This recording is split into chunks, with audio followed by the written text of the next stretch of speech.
반갑습니다. 프로그램 강사 이태서입니다. 자, 이제 C# 네트워크 프로그램의 제1강이죠. 그래서 네트워크 구조와 구현 원리에 대해서 살펴보도록 하겠습니다.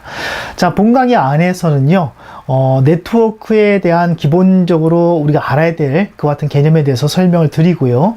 그 다음에 네트워크에 관련된 전반적인 사항들 뿐만이 아니라 그 뼈대가 되는 그 부분까지도 제가 설명을 드립니다. 자, 오리엔테이션 시간에도 제가 설명을 드렸듯이 그 뼈대가 굉장히 중요하죠. 그래서 그 뼈대에다가 이제 우리가 코드를 붙여 나가면 됩니다. 그래서 그거에 대한 사항이기 때문에 본 강의의 내용이 어떻게 보면은 네트워크 프레임을 하기 위한 전반적인 내용들을 포괄적으로 다룬다고 볼 수가 있습니다. 자, 그러면은 네트워크 구조와 구현 원리 보면서 또 그런 얘기를 또 풀어나가도록 하겠습니다.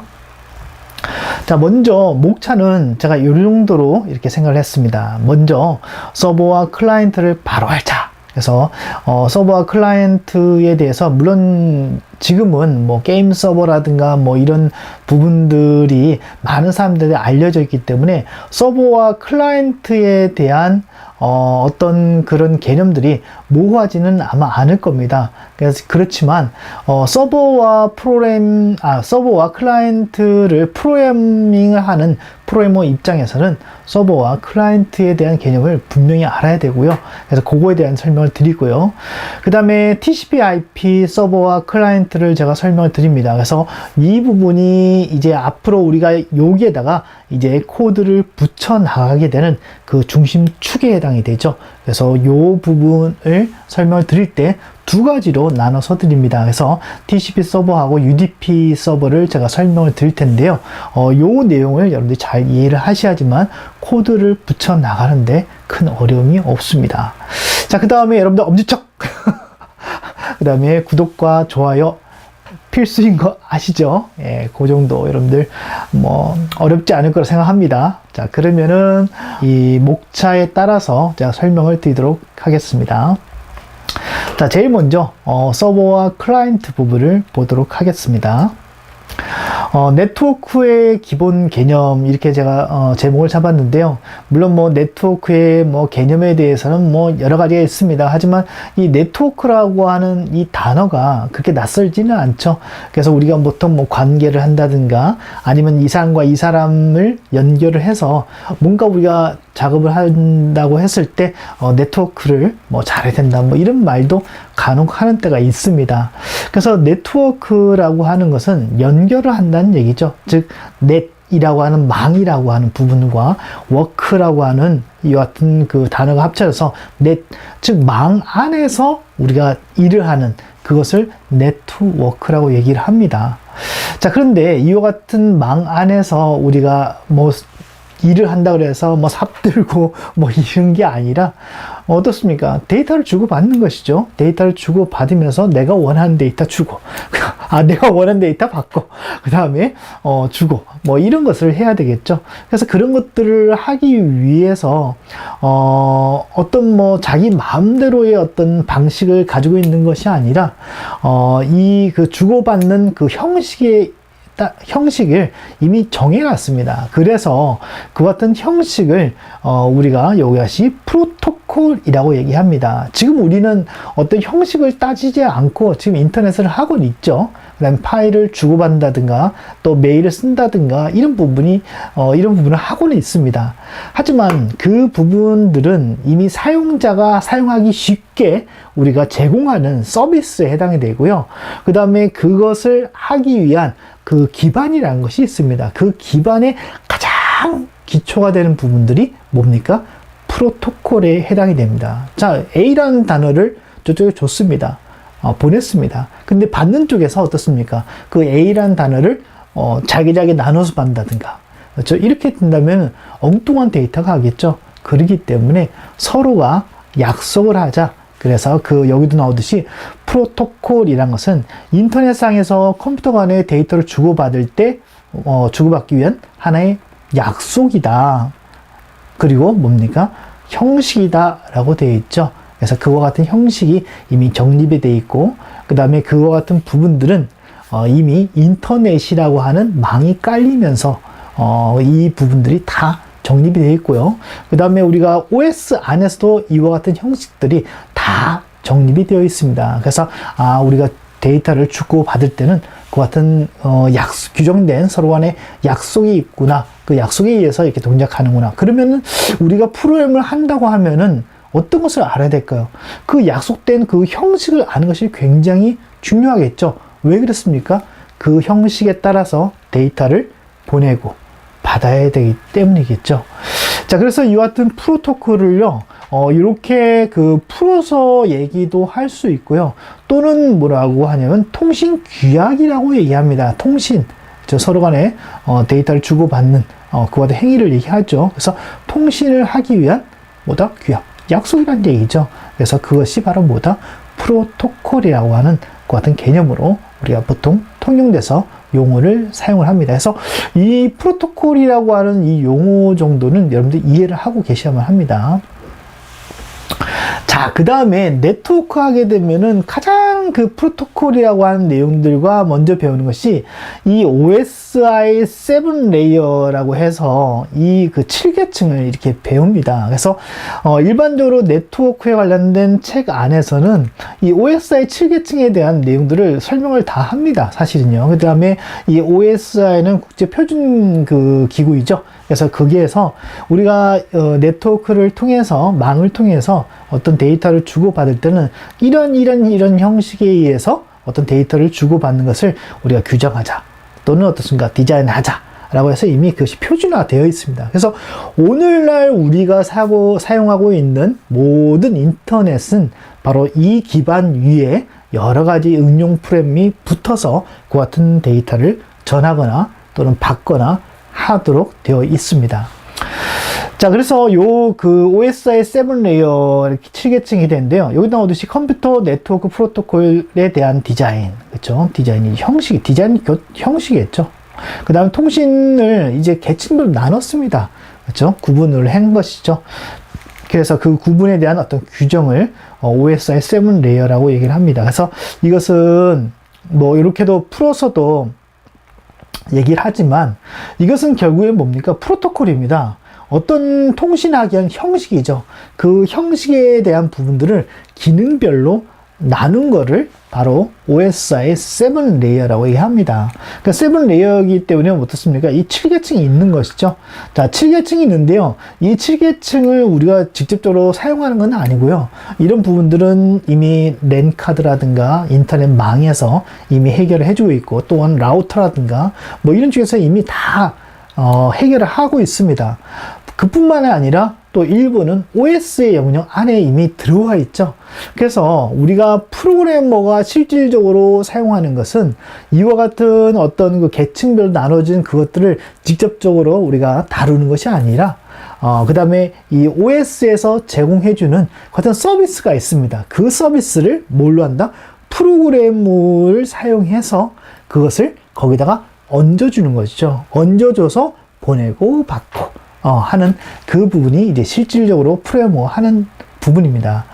자, 그래서 OSI 7 레이어에서 이게 쭉 있는데요. 물리 계층, 데이터 링크 계층, 네트워크 계층 이 나오는데, 이런 부분들은 이제 정보 처리 기사라든가 이런 거를 준비하시는, 또 생각하시는 학생들은 필히 요 내용이 뭔지는 우리가 알아야 되고요. 지금 우리는 그것이 중요한 것이 아니라 실질적으로 우리가 사용하는 부분이 중요하겠죠. 그래서 이 부분, 지금 여기서 나오는 전송 계층부터 그 다음에 여기 나오는 여기까지가 우리가 이제 실질적으로 사용하고, 그 다음에 우리가 다루게 되는 부분인데, 이 부분도 사실은 OS의 어떤 한 영역 안에 있는 부분이기 때문에 이런 게 있구나 라는 정도만 이해를 하시고요. 그 다음에 이 부분은 또 진행을 하면서 제가 요 계층은 여기에 있는 그 부분입니다 라고 해서 말씀을 드릴 테니까요, 그때 가서 요 계층에 대한 부분들을 잠시 이해를 하시면 됩니다. 크게 이 부분이 어렵지는 않습니다. 자, 그 다음에 한번 볼까요? 네트워크의 기본 개념에서 망사에서 일할 때 이 서버라는 부분이 굉장히 중요합니다. 저 서버요. 그래서 서버. 여러분들은 이 서버라고 하면 어떤 생각이 탁 드세요? 그쵸?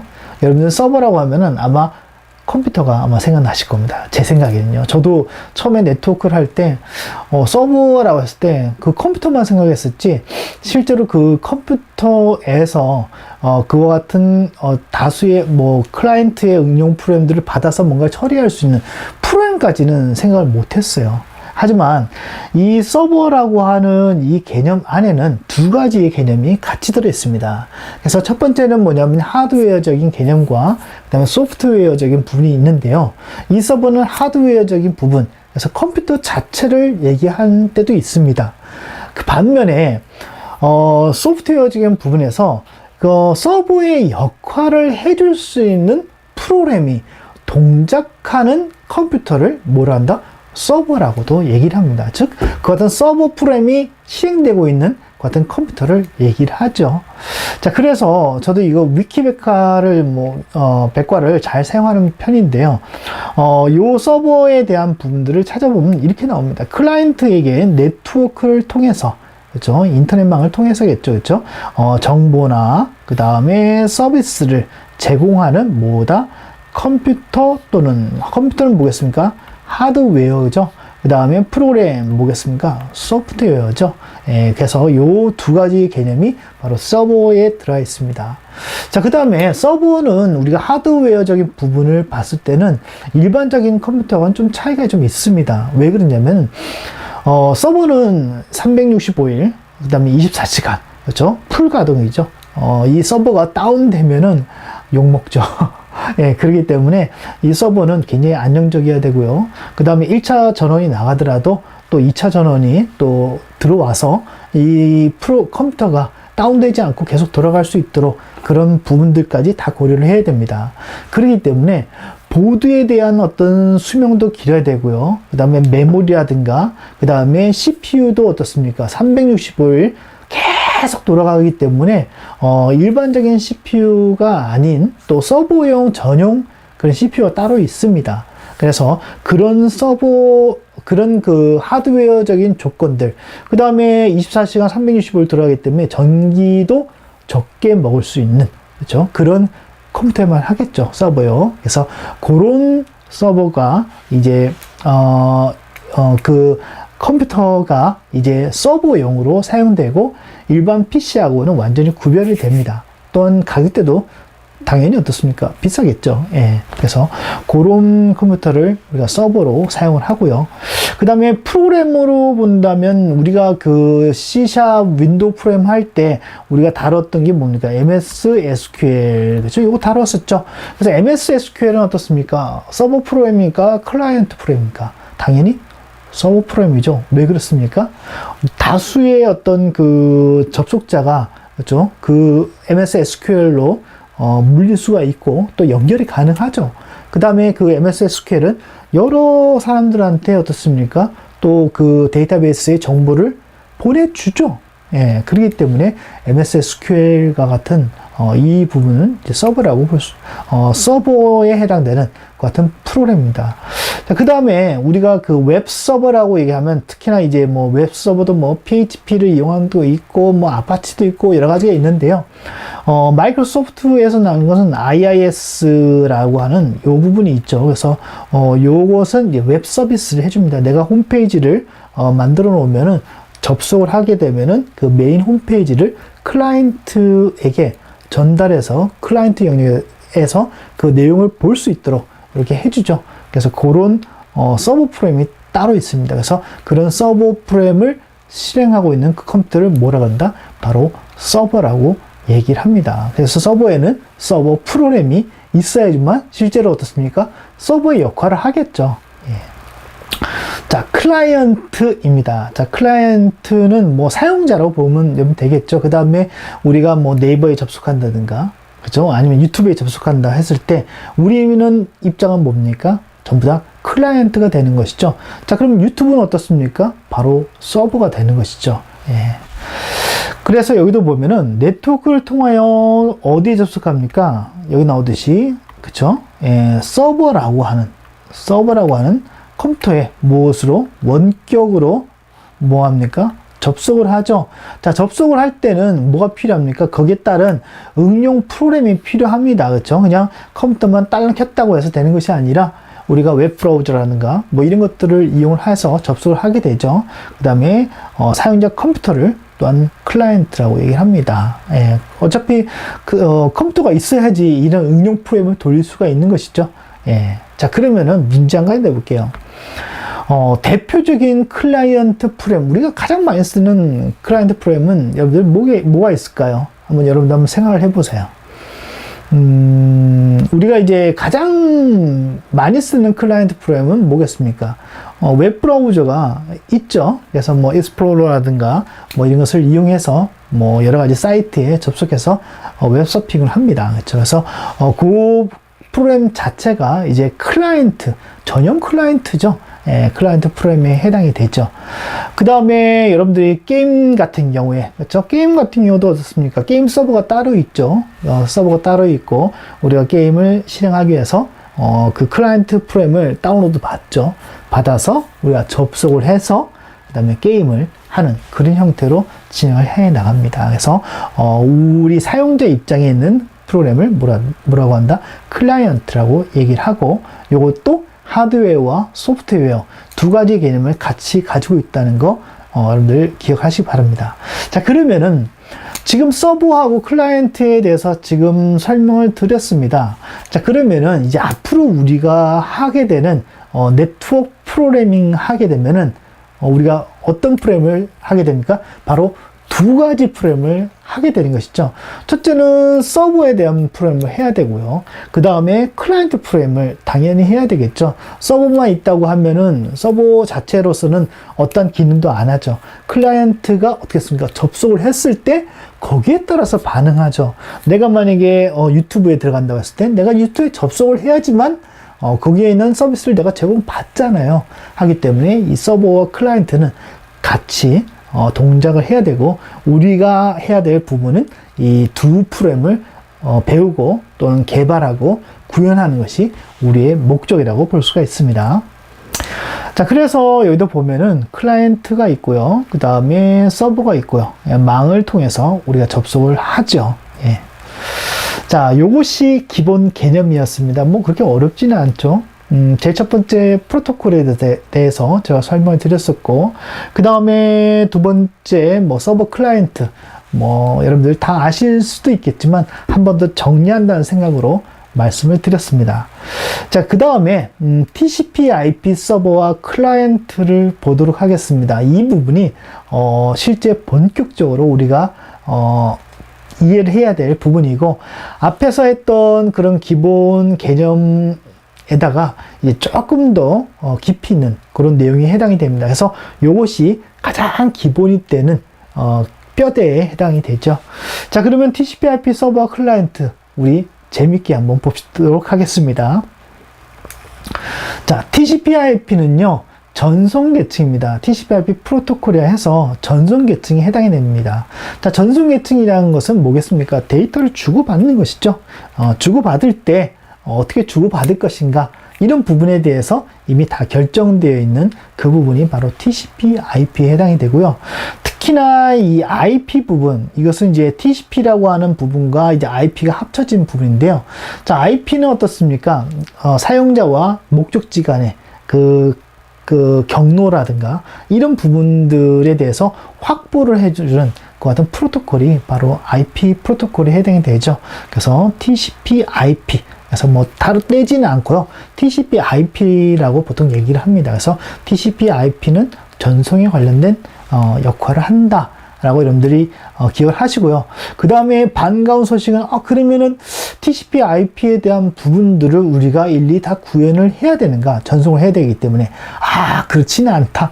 바로 TCP/IP라고 하는 부분은 운영체제의 일부로 이미 구현이 되어 있습니다. 어떤 모든 OS 안에 이 TCP/IP, 즉 전송하는 이런 부분이라든가 그런 모듈 자체가 이미 다 들어가 있습니다. 하기 때문에 우리는 이 부분에 대해서 신경을 쓸 것이 아니라 OS가 제공해주는 TCP/IP라는 서비스를 이용을 하는 것이죠. 그렇죠? 이용하되 그냥 이용할 수 있습니까? 뭘로? 코드로서 이용하는 거죠. 그래서 그 코드를 C샵에서는 클래스로 드세요, 가져가세요 라고 해서 우리에게 제공을 해주고 있습니다. 그것을 이제 강력하다고 얘기하는데요. 아무튼 그것을 제공해주고 있습니다. 그래서 이제 그것을 가지고서 우리가 프로그램을 작성을 하면 되는 겁니다. 근데 TCP/IP라고 하는 이 프로토콜 안에서는요, 전송해주는 그 어떤 방식이 두 가지로 구분이 되어 있습니다. 그래서 오늘날은 이 두 가지 방식이 다 사용을 하고 있는데요, 거의 대부분들이 이 두 가지 방식 중에서 여기 TCP 이 방법을 거의 대부분 쓰고 있습니다. 자, 그래서 TCP는요, 트랜스미션 컨트롤 프로토콜 이렇게 돼서 전송 제어 프로토콜 이렇게 얘기를 합니다. 그래서 전송을 할 때 제어를 할 수 있는, 그렇죠? 제어라고 하면은 전송할 때 어떻게 이 정보를 보내줄 것인가, 받을 것인가, 이런 거에 대한 정보들이 이미 다 들어있고요. 그거에 대한 정보가, 4바이트인가요? 이 정도 해가지고 그 정보들이 다 있습니다. 자, 근데 이 TCP는요, 우리가 데이터를 보내다 보면은 그 인터넷망 안에서 유실되는 경우도 좀 있습니다. 그렇죠? 워낙 복잡하니까 그럴 수도 있고요. 그런데 이 TCP는 보내면서 그 데이터가 올바로 갔는지 안 갔는지를 전부 다 검출을 다 합니다. 그죠? 체크를 다 해주죠. 그래서 에러에 대한 검출이라든가, 그 다음에 그 에러가 검출되었을 때 그걸 그대로 받으면 어떻습니까? 데이터가 깨지잖아요. 그렇기 때문에 어떤 재전송이라든가 이런 거에 대한 제어까지도 이 TCP라고 하는 그 전송 방식 안에서는 이것을 다 해결해 주고 있습니다. 자, 그렇기 때문에 물론 지금 제가 그 대표적으로 들은 에러 검출과 재전송 이 두 가지만을 들었는데요, 더 많습니다. 사실은요, 어떻게 순차적으로 보내는지 이런 것들, 이런 것들이 있는데, 거두절미하고, 일단 가장 핵심이 되는 것이 에러 검출도 해주고, 그 다음에 재전송까지도 이 TCP 방식 안에서 이미 다 해결을 해주고 있습니다. 그렇기 때문에, 이것은 받는 사람이라든가, 보내는 쪽이라든가, 다 어떻게 되겠습니까? 데이터가 안정적이겠죠. 자, 그렇기 때문에 이 그 TCP/IP 여기에서는 이 데이터의 신뢰성이 확보되어 있습니다. 그렇죠? 그래서 오늘날의 대부분의 보내는 방식은 TCP/IP를 이용하되 이 TCP라고 하는 전송 방식을 사용해서 데이터를 보내고요.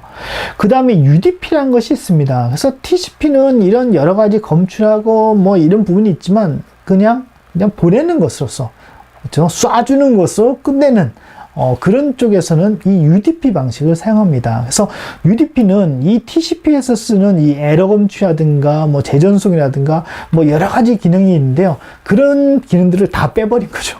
빼버리고 딸랑 데이터만 쫙 보내고 데이터만 받고 이런 관계밖에 없습니다. 그래서 UDP는 TCP에 비해서 빠릅니다. 당연하겠죠. 왜냐하면 이런 부분이 없기 때문에. 그래서 오늘날에는 이 두 가지 방식을 쓸 때 빠른 전송, 어떤 검출이라든가 이런 것이 없었고, 보내고 땡 하는 거, 특히나 이제 메일 같은 경우에, 그렇죠?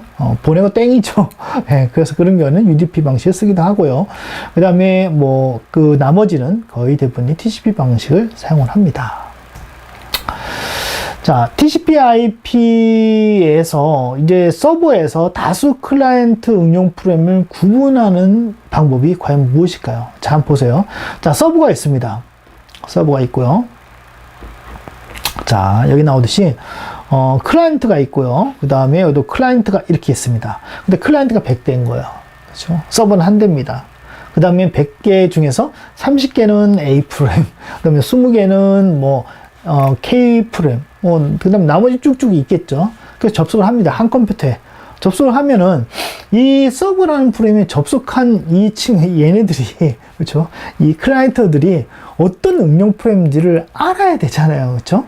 그 다음에 어디로 접속하는지를 알아야 되잖아요. 그래서 이런 그 서버 입장에서, 그러니까 이 클라이언트 입장보다는 이제 서버 입장에서 이런 그 클라이언트를 구분해서 이제 어떤 응용 프레임, 서버 프레임에서 이 접속한 이 클라이언트에서 접속한 프레임과 이 서버에 있는 여러 가지 서버 응용 프레임 간에 연결이 될 수 있도록 구분해 줄 수 있는 그와 같은 부분이 당연히 필요합니다. 필요하겠죠. 그렇죠? 예, 그래서 그 부분을 우리가 하기 위해서 이제 포트 번호라는 개념이 이제 추가가 됩니다.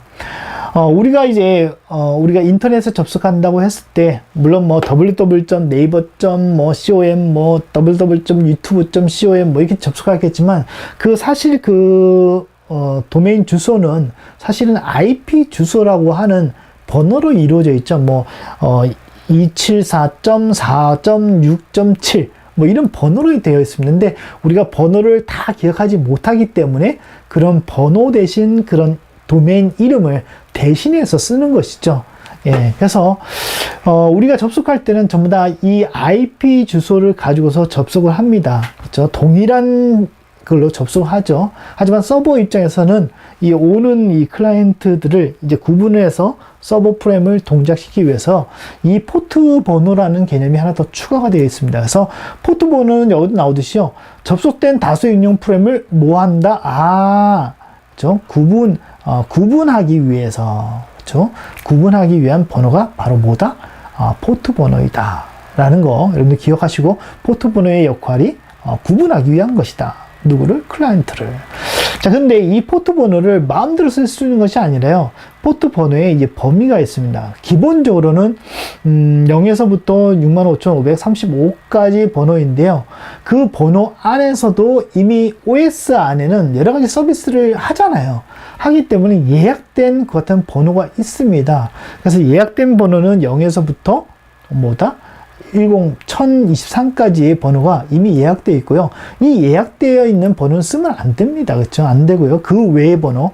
그래서 1024에서 65,535까지 쓸 수가 있는데, 그 중에서 우리가 대부분이 서버를 우리가 선택할 때 포트를 정한다고 하면은 여기에서부터 요 정도까지의 범위 안에서 보통 서버를 우리가, 포트를 전부 다 정합니다. 그렇죠? 그래서 여러분들 요거에 대한 범위를 잘 기억해 놓으시고, 우리가 이제부터는 서버와 클라이언트 프레임을 작성해야 되잖아요.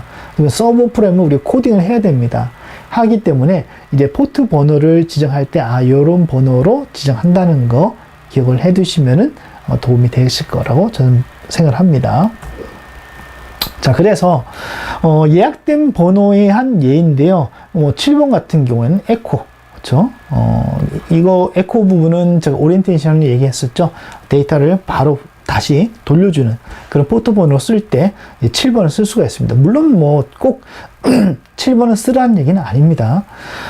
자, 그 다음에 13번, 21번, 25번, 80번 이렇게 되어 있죠. 그래서 이렇게 포트 번호에 따라서 어떤 서비스들이 이렇게 연관되어 있구나 라는 정도만 이해를 하시고, 앞에서 우리가 봤던 요